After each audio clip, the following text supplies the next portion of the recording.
Gym जाने के बाद भी क्या ऐसी मिस्टेक्स तुम कर रहे हो जिन रीजन से तुम्हारे मसल ग्रो नहीं हो रहे।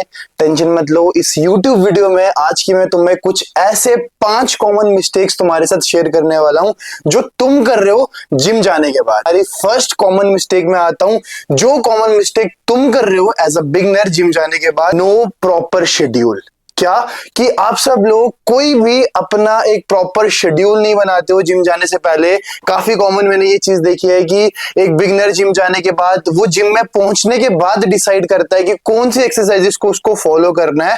तो ऐसा नहीं होना चाहिए। आपके पास आपका एक प्रॉपर शेड्यूल होना चाहिए कि आपको कौन सी एक्सरसाइज किस दिन लगानी है। चाहे वो मंडे को आप चेस्ट कर रहे हो, ट्यूसडे को आप बैक कर रहे हो, या फिर आप पुश पुल लेग फॉलो कर रहे हो। आपके पास एक शेड्यूल होना चाहिए, क्योंकि अगर शेड्यूल होगा आप ट्रैक कर पाओगे और आप घर से प्रिपेयर करके जाओगे कि आज मुझे जिम जाने के बाद ये चीज लगानी है। अब सेकेंड टॉपिक में मैं आता हूं जो बहुत कॉमन है, मैंने काफी बिगिनर के साथ देखा है, वो है ईगो लिफ्टिंग। भाई एक बात समझो, अगर ज्यादा हैवी लिफ्ट करने से मसल्स बहुत जल्दी बन रहे होते तो एक मजदूर के भी बहुत बड़े मसल्स होते हैं। ऐसा नहीं है।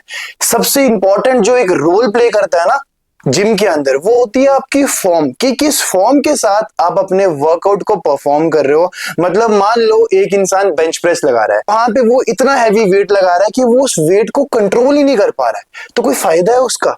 कोई फायदा नहीं है। इससे अच्छा आप चाहे कम वेट उठा लो, बट आपके वेट की ऐसी सिलेक्शन होनी चाहिए जिस वेट से आप कंट्रोल मूवमेंट के साथ अपना वर्कआउट करो। और अगर आप कंट्रोल मूवमेंट के साथ अपना वर्कआउट करोगे तो आपके ज्यादा फायदे होंगे। एक टिप देता हूं आपको यहाँ पे, जितना कंट्रोल आपका एक रेप निकलेगा उतनी ज्यादा आपकी स्ट्रेंथ बढ़ेगी और उसी के साथ आपके मसल्स भी ग्रो करेंगे। तीसरी मिस्टेक में आते हैं, जो बहुत बड़ी मिस्टेक मैंने काफी बिगिनर के साथ देखी है, जो मैं भी करता था, जिस रीजन से मुझे स्टार्टिंग के टाइम पे बहुत ज्यादा इंजरीज हुई हैं। वो मिस्टेक है स्किप करना वार्म अप को। स्किपिंग वार्म अप एक बहुत बड़ी मिस्टेक है। अब मैं आपको बताता हूं, वार्म अप के अंदर 2 किस्म के वार्म अप आते हैं, एक होता है डायनेमिक और एक होता है स्टैटिक। जो डायनेमिक हम स्ट्रेचिंग करते हैं वो हमारे वर्कआउट को स्टार्ट करने से पहले वाली होती है, एंड उसके बीच में क्या होता है कि आपको 5 से 10 मिनट ऐसी मूवमेंट्स करनी होती हैं जिससे आपका ब्लड फ्लो आपके मसल्स तक पहुंचे और आपके मसल्स रेडी हो वर्कआउट करने के लिए। कॉमन एग्जांपल्स इसके बीच में आती हैं एयर स्विंग्स, लेग स्विंग्स। आप वार्म अप के लिए लेग लंचेस भी कर सकते हो, या फिर आप 5-10 मिनट का ट्रेडमिल में या साइकिल में वॉक कर सकते हो, सिर्फ 5 से 7 मिनट का, ताकि आपकी बॉडी थोड़ी सी गर्म हो जाए और आपका ब्लड सर्कुलेशन सही से स्टार्ट हो जाए, ताकि आप अपने वर्कआउट को सही से लगा पाओ।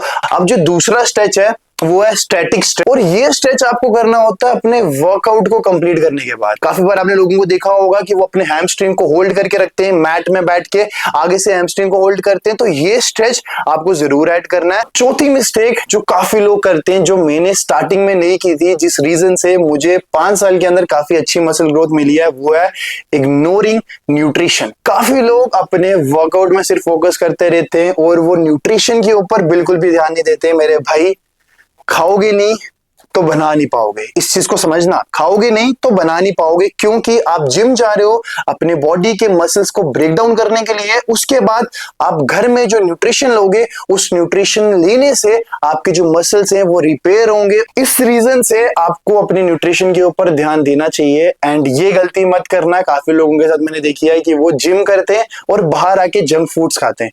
कुछ नहीं बनेगा। आप फिर उन्हीं के बीच आ जाओगे जो बोलेंगे कि जिम जाने से कुछ नहीं बनता। एंड एक बात बोलूंगा कि trust the process and daily basis पे अपने न्यूट्रिशन को ट्रैक करो, चेक करो कैसे मैक्रोस का आप इनटेक कर रहे हो, कितना प्रोटीन, कितना फैट, कितनी कार्ब्स आप ले रहे हो डेली बेसिस पे, कितनी कैलोरीज ले रहे हो डेली बेसिस पे, इसको ट्रैक करो। फिफ्थ जो लास्ट मिस्टेक है वो ये है lack of consistency and patience. मतलब आपके अंदर इतना पेशेंस नहीं बनता है कि आप जिम जाते हो, 1-2 हफ्ते वर्कआउट करते हो और आपको रिजल्ट चाहिए। भाई आप बॉडी बना रहे हो, मैगी नहीं कि आपको 2 हफ्ते के बीच रिजल्ट मिल जाए, ये कैसे पॉसिबल हो सकता है?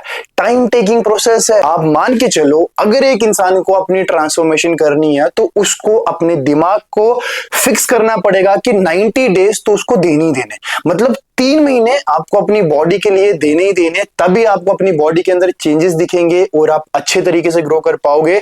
तो मैं आपको फिर से बोलूंगा, 1-2 हफ्ते जाने के बाद अपने रिजल्ट्स के ऊपर मत आया करो कि रिजल्ट्स क्यों नहीं आए, क्योंकि जो मसल की ग्रोथ है वो वीकली बेसिस पे ट्रैक की जाती है या मंथली बेसिस पे ट्रैक की जाती है। डेली बेसिस पे आप नहीं ट्रैक कर सकते। अपनी ग्रोथ को डेली बेसिस पे ना ट्रैक करके वीकली या मंथली बेसिस पे ट्रैक करो, क्योंकि ये एक लॉन्ग टर्म गेम है। Long term game, fitness, healthy lifestyle एक लॉन्ग टर्म गेम है।